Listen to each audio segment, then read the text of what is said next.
Hello மக்களே, welcome back. நான் வந்து ஒரு அடுத்த ஸ்டெப் ஒன்று எடுத்து வச்சுருக்கேன்.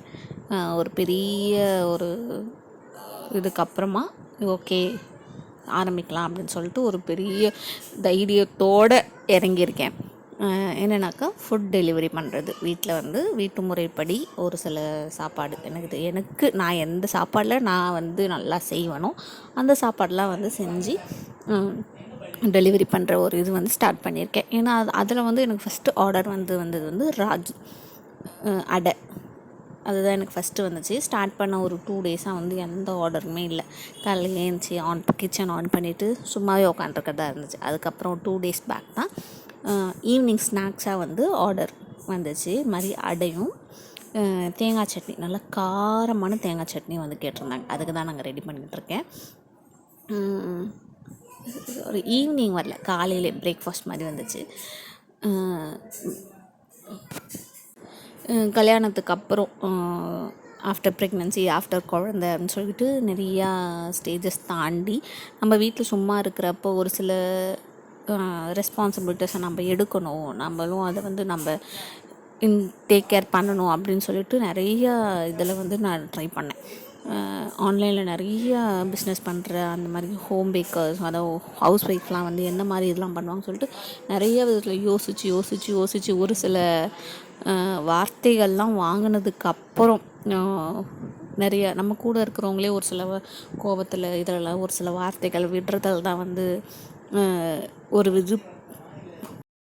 ஸ்டெப் வந்து நம்ம எடுத்து வைப்போம். அது மாதிரி எடுத்து வச்ச ஸ்டெப் தான் வந்து இந்த குக்கிங். நான் படித்தது ஒன்று, ஆனால் நான் போய் கால் வைக்க போகிறது ஒன்று அப்படின்ற மாதிரி தான் நான் நினச்சிட்ருந்தேன். ஆக்சுவலாக இப்போதைக்கு நான் சமையலில் தான் ஸ்ட்ராங்காக இருக்கேன். எனக்கு வந்து சப்ஜெக்ட் வைஸ் கேட்டாக்கா 0. நான் இப்போதைக்கு ஸ்ட்ராங்காக இருக்கிறது சாப்பாடு செய்கிறதுல, அந்த மாதிரி இதில் தான் என்னோடய கான்ஃபிடென்ட் வந்து எனக்கு அதில் தான் இருக்குது. அதனால் நான் வந்து ஓகே தைரியமாக இறங்கலாம், என்னால் என்ன முடியும், எனக்கு இதான் வரும், நான் இதில் வந்து நான் நல்லா செய்வேன் அப்படின்ற டிஷ் மட்டும்தான் நான் அதில் வந்து நான் வந்து வெப்சைட்டில் போட்டிருக்கிறது. அது எனக்கு வராததை வந்து நான் இது வரைக்கும் ட்ரை பண்ணதும் கிடையாது. அதை வந்து நான் இங்கே போட்டதும் கிடையாது. நான் எதில் நல்லா செய்வேன், எனக்கு அதில் வந்து எந்த இது போட்டு வந்து இது வரும்னு சொல்லிட்டு எனக்கு நல்லா தெரியுமோ அதில் வந்து செலக்ட் பண்ணி ஒரு 20, இப்போதைக்கு ஒரு 28 டிஷ் தான் நான் இப்போதைக்கு ஆட் பண்ணியிருக்கேன்.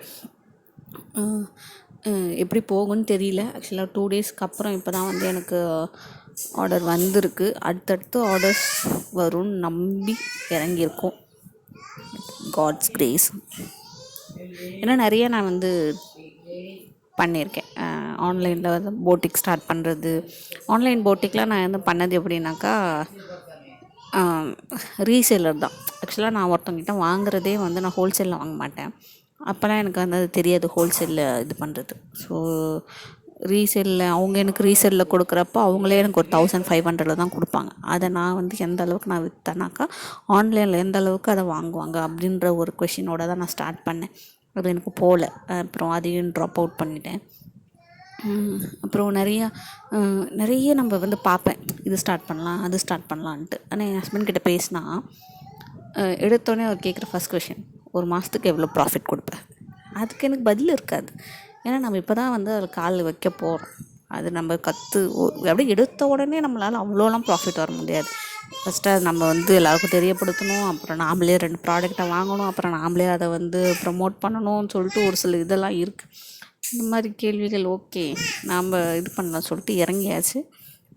அதுக்குள்ளே நான் சைட் பை சைடு வந்து அதையும் சுட்டு எடுத்தாச்சு. ஃபஸ்ட் ஆர்டர் வந்து வெற்றிகரமாக முடிச்சிட்டோம். ரொம்பவே ஒரு ஆர்டர் வந்து அது சக்ஸஸ்ஃபுல்லாக முடித்த உடனே இருக்கிற ஒரு ஹாப்பினஸ் இருக்குல்ல, அது வந்து வெளியே சொல்லவே முடியாது. அவ்வளோ ஜாலியாக இருந்துச்சு. அடுத்தடுத்து வரும் நம்பிக்கையோடு மீண்டும் தொடருவோம். டாடா பாய், see you, take care.